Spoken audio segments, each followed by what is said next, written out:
There's a number of factors to determine child support. It frustrates people sometimes because there are so many different factors. There's kind of the baseline factors that go into the Oregon Child Support Guidelines, which is an actual calculator that you put in some inputs and it spits out a number that gives you your monthly amount. However, there's a lot of deviations, and there's Oregon administrative rules that govern deviations from the child support calculation, and they're there to address a myriad of issues that people have in their lives with income and various complications of finances.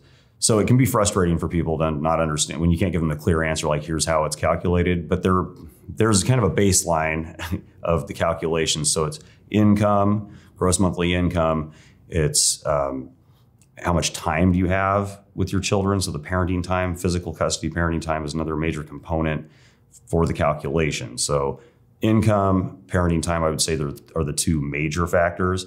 And then you can put in things like work-related daycare. That's also in the calculation.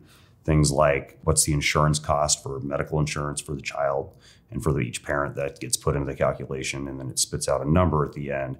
But there's a lot of deviations depending on if they're self-employed, if there's extra needs of the child, like if a child has specific issues that require more financial input from the parties, that can also be a factor that the courts can consider when deciding if they need to deviate from the baseline child support calculation.